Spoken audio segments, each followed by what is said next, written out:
Hello students, let us start with the science 1 chapter gravitation, video 6. Okay. Free fall. Take a small stone, hold it in your hand. Which force are acting on the stone? Now release the stone. What do you observe? What are the force acting on the stone after you release it? देखिए यहाँ पर एक stone ले लीजिए हाथ में, ठीक है, और उसको होल्ड करके रखिए. तो वो स्टोन पे कौन से फोर्स एक्ट कर रहे हैं? एक फोर्स जो एक्ट कर रहा है स्टोन पे, that is the gravitational force. जब तक आपने स्टोन को हाथ में पकड़ा हुआ है, ठीक है, तो स्टोन के ऊपर आप एक फोर्स लगा रहे हैं जो कि आपके हाथ से लग रहा है, और एक फोर्स ग्रेविटेशनल फोर्स है जो अर्थ लगा रहा है स्टोन के ऊपर. As you release the stone, okay, तो आपके हाथ का फोर्स हट जाएगा और वो पत्थर नीचे गिर जाएगा. We know that the force of gravity due to the earth acts on each and every object when we are holding the stone in a hand. The stone was experiencing this force, but it was balanced by the force that we are applying on it in the opposite direction. देखिए दो force act कर रहे थे, ठीक है, एक तो gravitational force और दूसरा आपके हाथ से जो फोर्स अप्लाई हो रहा है स्टोन पे, ठीक है. ग्रेविटेशनल फोर्स और आपके हाथ का जो फोर्स है दोनों ऑपोजिट डायरेक्शन में, and because of that the stone was in the rest position. As soon as you remove your force, okay, of your hand, the stone will fall towards the earth. As a result, the stone remain at the rest. Once we release the stone from our hand, the only force that acts on it in the gravitational force of the earth, and stone falls down under its influence. तब जब stone गिरेगा तो एक ही gravitational force ही act उस पर कर रहा होगा. Whenever an object moves under the influence of the force of gravity alone, it is said to be falling freely. जब कोई ऑब्जेक्ट ग्रेविटी की ही वजह से, और कोई फोर्स अप्लाई नहीं हो रहा है वो ऑब्जेक्ट पे, खाली ग्रेविटी की वजह से वो नीचे की तरफ गिर रहा है, तो उसे फॉलिंग फ्रीली बोलते हैं या फ्री फॉल बोलते हैं. Thus the released stone is in a free fall. In free fall, the initial velocity of an object is zero and goes on increasing due to the acceleration due to the gravity of the earth. जैसे जैसे object नीचे गिरता जा रहा है उसका velocity जो है वो इंक्रीज होता है. Okay, and this is done only under the influence of gravity. तो उस टाइम पे स्टोन पे सिर्फ अगर ग्रेविटेशन फोर्स एक्ट हो रहा है और कोई फोर्स एक्ट नहीं हो रहा है, तो ऐसे फॉल को हम लोग फ्री फॉल बोलते हैं. During the free fall, a frictional force due to the air opposes the motion of the object, and a buoyant force also acts on the object. Thus, true free fall is possible only in the vacuum. देखिए जैसे अगर stone के बदले में दूसरा कोई object ले लेता हूँ, सपोज फेदर, ठीक है, पंख, तो अगर फेदर को मैं ऊपर से रिलीज कर रहा हूँ, ठीक है, एक हाइट से फेदर को मैं रिलीज कर रहा हूँ, तो फेदर कैसे गिरेगा अर्थ की तरफ? Slowly and steadily. It will not come very fast down towards earth. Okay, तो अब यहाँ पे फेदर पे सिर्फ ग्रेविटेशनल फोर्स एक्ट हो रहा है? नो, फेदर पे एयर का रेजिस्टेंस भी हो रहा है, एयर का फोर्स एक्ट हो रहा है, और एक और force frictional force, buoyant force. ठीक है, बॉयंट फोर्स मतलब जो ऑब्जेक्ट को फ्लोट करने के लिए प्रेशर करता है. ठीक है, तो फेदर भी फ्लोट होते होते नीचे आएगा. या आपने सुना भी होगा कि 9th स्टैंडर्ड में we have learn about the buoyant force. Okay, because of the buoyant force the ships floats on the water. Okay, so this is the buoyant force which makes the object to be make the object to float. so यहाँ पे भी feather float हो रहा है. अब जैसे अगर मैंने स्टोन को फेंका तो स्टोन फ्लोट नहीं हो रहा है, तो इसका मतलब स्टोन पे buoyant force एक्ट नहीं हो रहा है क्या? नहीं, स्टोन पे भी buoyant force है, लेकिन स्टोन का मास इतना ज़्यादा है कि वो फ्लोट नहीं होता, वो सीधा जल्दी से जल्दी वो नीचे गिर जाता है अर्थ के ऊपर. ठीक है, और स्टोन पे भी फ्रिक्शनल फोर्स होगा. Okay, but it is very less for. तो इसके लिए कि एक आइडियल फ्री फॉल पॉसिबल नहीं है, क्योंकि जब कोई ऑब्जेक्ट अर्थ की तरफ गिरती है तो उस पर ग्रेविटेशनल फोर्स तो है, it is under the influence of gravitation, but not only the gravitational force. इस वो ऑब्जेक्ट पे दूसरे फोर्स भी एक्ट होते हैं. ठीक है, जैसे एयर का रेजिस्टेंस है, बॉयंट फोर्स है, फ्रिक्शनल फोर्स है. सो आइडियली आप ये फ्री फॉल पॉसिबल नहीं है. For a freely falling object, the velocity on reaching the earth and the time taken for it can be calculated using Newton's equation of motion. For free fall, the initial velocity is zero. Free fall के लिए पहले तो initial velocity क्या होना चाहिए? Zero होना चाहिए. U मतलब initial velocity. And acceleration should be a is equal to g. जहाँ पे भी हम लोग a लिखते हैं वहाँ पे हम लोग g लिखेंगे, because g is nothing but acceleration due to gravity. This we can write this equation. आप देख सकते हैं ये इक्वेशन ऑफ मोशन है. v is equal to g t, s is equal to half g t square and v square is equal to 2 gs. देखिए ये कैसे है, ये मॉडिफाइड इक्वेशन ऑफ मोशन है तीनों. Okay, from the initial original equation of motion क्या था?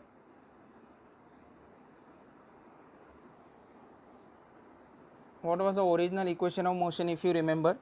That is first v is equal to u plus at.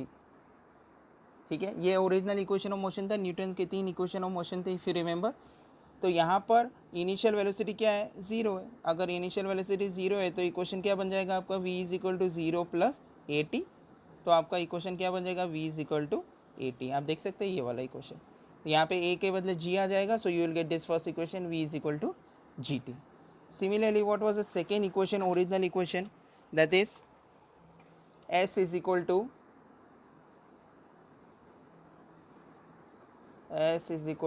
ut plus half at square. Correct. तो यहाँ पे भी u ज़ीरो हो जाएगा. तो अगर u ज़ीरो है तो ये पूरा टर्म ज़ीरो हो जाएगा. तो बचेगा का s is equal to half a g लिख देंगे हम लोग टी स्क्वायर. तो आपको मिल गया ये वाला, देख सकते हैं आप इधर s is equal to half g t square. And same thing I have written here also. ये यहाँ पे भी देख सकते हैं s is equal to half g t square. और लास्ट जो है इक्वेशन वो है v square is equal to you square plus 2as. तो यहाँ पे इनिशियल वेलोसिटी u ज़ीरो है. अगर u ज़ीरो है तो u स्क्वायर भी ज़ीरो हो जाएगा. प्लस 2a के बदले हम लोग g लिख सकते हैं s. तो आपका इक्वेशन बन गया ना ये वाला. ये देखिए v square is equal to 2gs. Okay, so this is a modified equation. Do you know? The value of g is the same for all the objects at a given place on the earth. Thus, any two objects, irrespective of their masses or any properties, other properties, when dropped from this some height and falling freely, will reach the earth at the same time. देखिए अगर एक 100 kilo का मास आप लेते हैं, object का मास 100 kilo है और दूसरे ऑब्जेक्ट का मास है कंसिडर करो 10 kg, और दोनों को आप एक साथ में फेंकते हैं नीचे. What will happen? Both the object will touch to the ground at the same time. ऐसा नहीं है कि 100 kg वाला जो मास है वो पहले आ जाएगा और फिर 10 kg वाला मास आएगा. ऐसा नहीं होता. Okay, both will reach at the same time irrespective of their masses. Galileo is said to have performed an experiment around 1590 in the Italian city of Pisa. He dropped two spheres of different masses from the Leaning Tower of Pisa to demonstrate that both the sphere reaches the ground at the same time. यहाँ पे उन्होंने एक experiment perform किया था Galileo ने. दोनों object लिए थे, दोनों अलग अलग मास, दोनों को फेंका था ऊपर से, दोनों ग्राउंड पे रीच करते हैं at the same time. So mass does not be consider at that time. When we drop a feather and a heavy stone at the same time from a height, they do not reach the earth at the same time. लेकिन अगर हम लोग, एक और condition है यहाँ पर, if you take a feather, okay, पंख ले लेते हैं आप, ओके, बर्ड का, और एक स्टोन ले लीजिए, ठीक है, तो आप दोनों को एक साथ में फेंके तो कैसा होगा? Which object will come down on the earth? Obviously the stone will come down first. Okay, feather will come but it will come slowly. The feather experiences a buoyant force and a frictional force due to the air and therefore floats and reaches the ground slowly. तो इसके वजह से क्या होता है कि feather तो आ रहा है ग्राउंड के ऊपर लेकिन स्टोन के साथ नहीं आ रहा है. फेदर पे buoyant force और एयर का जो रेजिस्टेंस है, वो फ्रिक्शनल फोर्स है, वो काफ़ी ज़्यादा है कंपेयर टू द स्टोन. ऐसा नहीं है स्टोन पे एक्ट नहीं हो रहा है buoyant फोर्स या फ्रिक्शनल फोर्स, बट स्टोन पे कम है क्योंकि उसका मास ज़्यादा है, और फेदर पे ज़्यादा हो रहा है फ्रिक्शनल फोर्स क्योंकि उसका मास कम है. Later than the heavy stone. This feather experiences a buoyant force and a frictional force due to the air and therefore floats and reaches the ground slowly. Later than the heavy stone. The buoyant and the frictional force on the stone are much less than the weight of the stone and does not affect the speed of the stone much. Recently, scientists performed this experiment in vacuum and show that the feather and stone indeed reach the earth at the same time. लेकिन अगर vacuum create किया जाए, okay, vacuum मतलब जहाँ पे air का resistance ना हो, ना के बराबर हो, ओके, एब्सेंस ऑफ एयर, उस टाइम पे अगर फेदर और स्टोन को साथ में फेंका जाए तो दोनों एक ही टाइम पे ग्राउंड पे रीच करेंगे. Okay, this you can see, this is a link is given to you, you can just go through this link and you can see, okay, the experiments they have perform in this.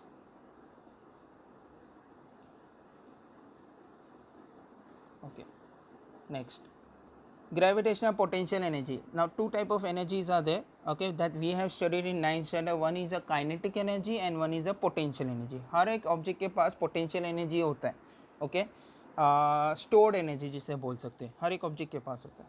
We have studied that the potential energy in last standard. The energy stored in an object because of its position or state is called potential energy. The energy is relative and increase as we go to a greater height from the surface of the earth. देखिए क्या होता है कि जैसे आप एक height से बढ़ते हैं, मतलब अगर आप सरफेस ऑफ अर्थ पे है तो उस टाइम पे पोटेंशियल एनर्जी ज़ीरो है, लेकिन जैसे जैसे आप अर्थ से ऊपर जा रहे हैं, हाइट बढ़ रहा है, तो पोटेंशियल एनर्जी भी बढ़ता है. We had assume that the potential energy of an object mass m at a height h from the ground is mgh. ठीक है, तो पोटेंशियल एनर्जी का formula if you remember that is mgh, where m is a mass, g is a gravity, acceleration due to gravity, and h is a height. And on the ground it is 0. When h is small compared to the radius of the earth, we can assume g to be constant and can use the above formula mgh. जब h बहुत छोटा है, height बहुत ही छोटा है, तो radius compare to the radius of the earth, अगर radius से कंपेयर करें तो g की वैल्यू क्या हो जाएगी, ऑलमोस्ट कांस्टेंट. बट अगर h की वैल्यू बहुत ज़्यादा है तो क्या होगा, the value of g decreases with the increase in the h. हमें ये पता भी है कि जैसे जैसे हाइट बढ़ेगा, ठीक है, तो g का वैल्यू क्या होने वाला है, एक्सेलरेशन ड्यू टू ग्रेविटी, वो कम होने वाला है. For an object at infinite distance from the earth the value of g is zero. जब आप कोई भी ऑब्जेक्ट को इनफाइनाइट डिस्टेंस पे लेके जाते हैं from the surface of the अर्थ, तो उस टाइम पे g का वैल्यू क्या हो जाएगा, ज़ीरो हो जाएगा. And the earth gravitation force does not act on the object. उस टाइम पे अर्थ का ग्रेविटेशन फोर्स वो ऑब्जेक्ट पे कोई काम नहीं करेगा. So it is more appropriate to assume that the value of potential energy to be zero there. Thus for smaller distance, that is height, the potential energy is less than zero, that is negative.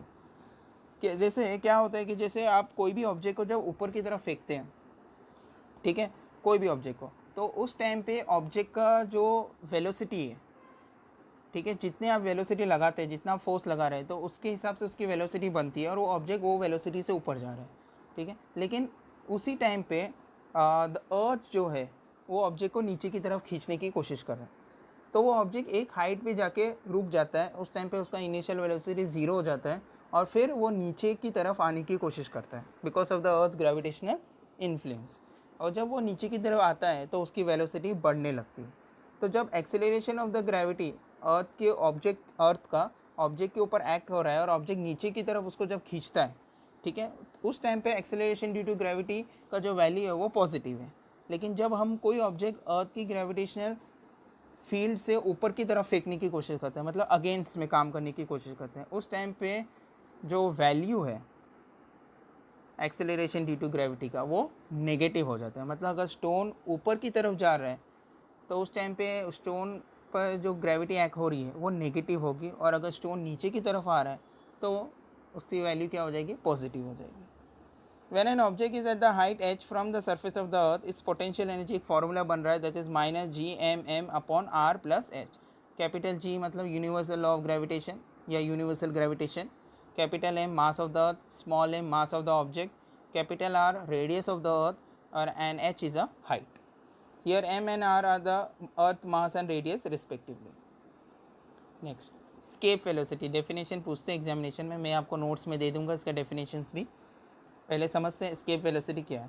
We have seen that when a ball is thrown upward its velocity decreases because of the gravitation of the earth. ये हम लोग ने देखा है कि जैसे आप कोई ऑब्जेक्ट को ऊपर की तरफ फेंकते हैं उसकी वेलोसिटी कम होती जाती है. The velocity become zero after reaching a certain height and after that the stone start falling down. एक हाइट पे जाके स्टोन रुक जाता है और फिर स्टोन नीचे की तरफ गिरने की कोशिश करता है.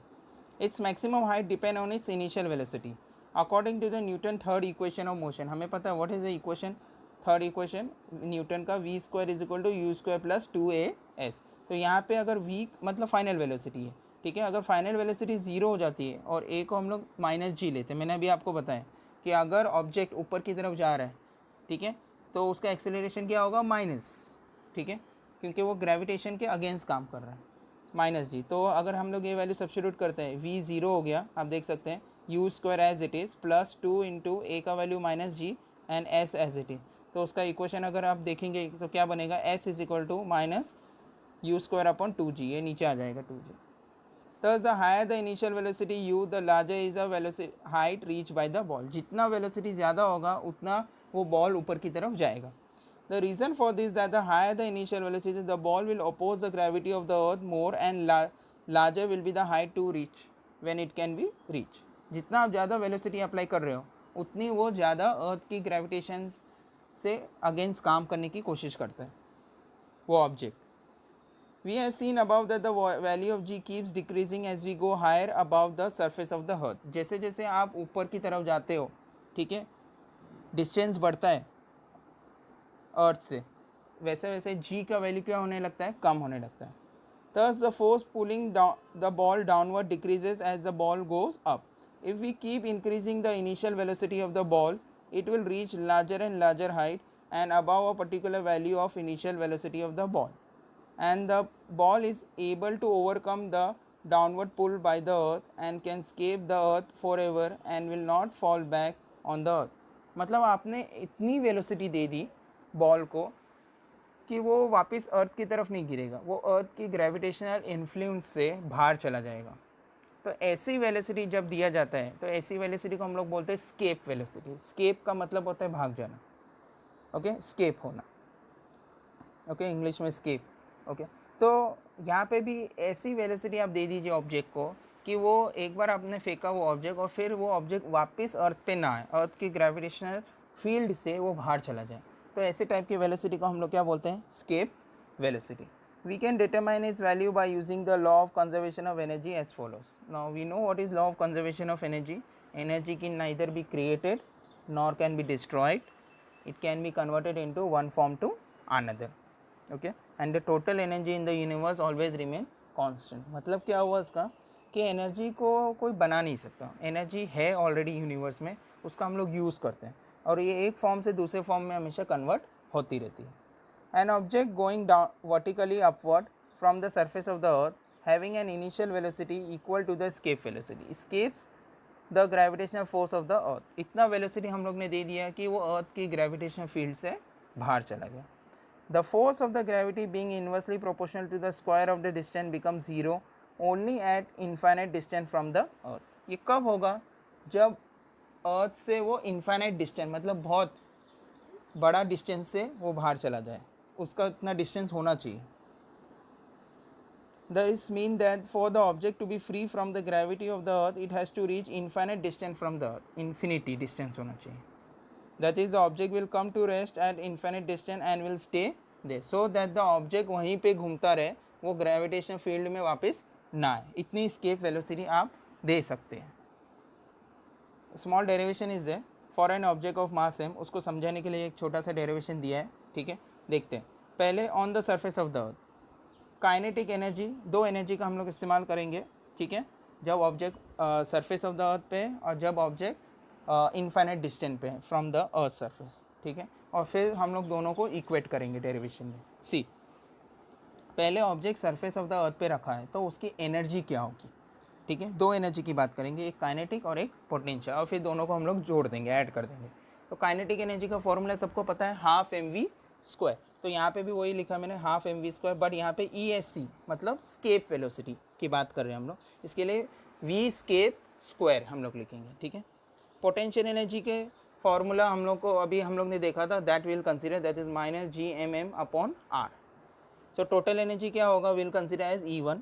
तो टोटल एनर्जी मतलब दोनों को ऐड कर देंगे, तो आप देख सकते हैं half mv² escape velocity minus gmm/r. ये माइनस कहाँ से है, यहाँ से है, ये देखिए यहाँ पे माइनस लिखा है, इसके लिए यहाँ पे माइनस आ गया. Okay, so this is for surface of the earth. अगर ऑब्जेक्ट इनफाइनाइट पे है, eight infinite distance from the earth, तो आपको पता है काइनेटिक एनर्जी तो जीरो है उस टाइम पे, क्योंकि v जीरो हो जाएगा. अगर v जीरो हो जाएगा तो हाफ m इंटू जीरो मतलब जीरो, फुल जीरो हो जाएगा. Potential energy minus gmm/r. r radius मतलब इन्फाइनाइट डिस्टेंस पे है, इन्फाइनाइट डिस्टेंस मतलब रेडियस क्या होगा, इन्फिनिटी होगा.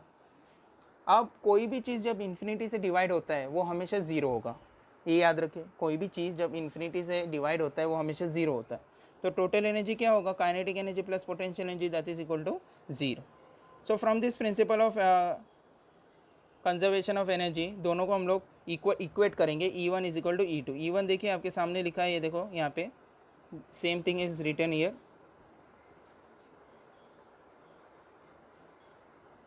यहाँ पे जो लिखा है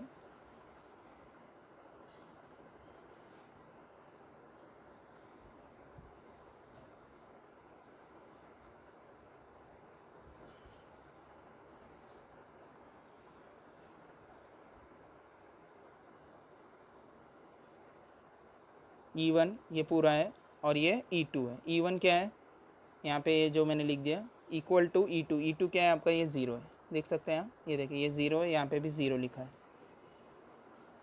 इसके बाद escape velocity square is equal to, ये 2 उधर चला गया राइट हैंड साइड पे, ठीक है। सो इट बिकम्स व्हाट, ये माइनस GM अपॉन R, ये पूरा जो टर्म है ये अगर राइट हैंड साइड पे आ जाता है तो पॉजिटिव हो जाता है, और ये 2 भी यहाँ पे चला गया राइट हैंड साइड पे, okay. So it becomes 2GM upon R, ये स्क्वायर है तो taking square root on both the side तो ये रूट में आ जाएगा।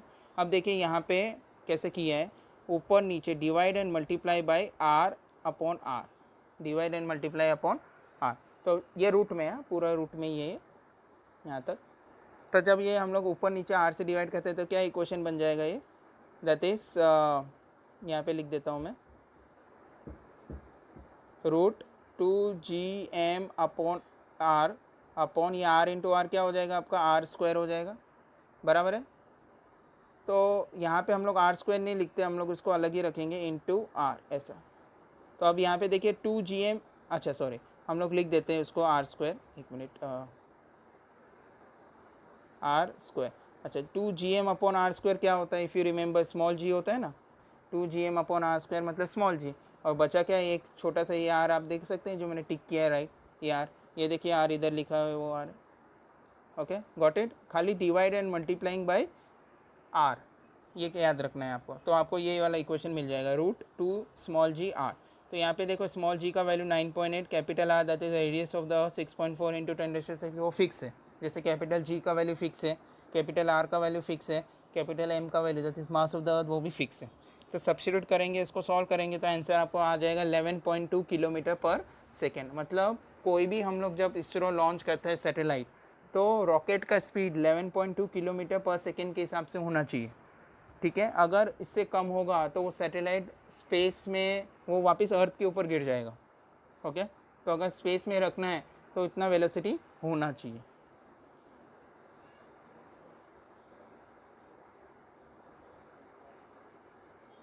The spacecraft which are sent to the moon or other planet have to their initial velocity larger than the escape velocity, इससे ज़्यादा ही velocity होना चाहिए, ये minimum है, so that they can overcome the earth's gravitational attraction and can travel to this object, okay। Do you know weightless in space, space travels as well as object in the spacecraft appears to be floating, हाँ भी ये we know that in the space, okay, basically the person floats, okay। Why does this happen, so the spacecraft is at the height from the surface of the earth, its value of g is not 0, g का value वहाँ पे 0 नहीं हो जाता, okay। In the space station the value of g is only 11% less than the value on the surface of the earth, g का value वहाँ पे सिर्फ 11% कम होता है, मतलब 89% g का वैल्यू वहाँ पे भी है स्पेस में। Thus the height of the spacecraft is not the reason for the weightlessness, तो g का वैल्यू 0 है, इसके लिए वहाँ पे ये कोई फ्लोट नहीं करता है, क्योंकि g का वैल्यू वहाँ पे 0 है ही नहीं। 89% g का वैल्यू वहाँ पे भी अप्लाई होता है, खाली 11% कम है compare to the surface of the. तो वेटलेसनेस क्यों होता है, there weightlessness cause by being there in the state of free fall, free fall की वजह से वहाँ पे वेटलेसनेस फील होता है कि बॉडी का कोई वेट नहीं है, इसके लिए वी आर फ्लोटिंग देयर। तो the spacecraft is not falling on the earth because of its velocity along the orbit, the only force acting on it is the gravitational force of the earth and therefore it is in the free fall, free fall की वजह से वहाँ पे लगता है कि कोई gravity नहीं है and we feel weightlessness। As the velocity of free fall does not depend on the property of an object, the velocity of free fall is same for the spacecraft। जो ऑब्जेक्ट पे कोई भी object हो, चाहे if it is a person, if it is a spacecraft, वो properties पे depend नहीं करता। The traveler and the object is the craft। Thus, if a traveler releases an object from her hand, it will remain stationary with respect to her and it will appear to be weightless। कोई भी object वहाँ पे release भी करते हैं in a space, it will not come down towards the earth, it will keeps on rotating, क्योंकि हम लोग ने ये पढ़ा था कि अगर कोई एक स्टोन को धागे से हम टाई करके उसको घुमाते रहते हैं, तो क्या होता है कि जो स्टोन है वो बाहर की तरफ जाने की कोशिश करता है, ठीक है। तो उस पर सेंट्रीफ्यूगल फोर्स लगता है, और धागा जो है स्टोन के ऊपर सेंट्रीपिटल फोर्स लगाता है। सेंट्रीपिटल फोर्स मतलब सेंटर की तरफ एक्ट होता है।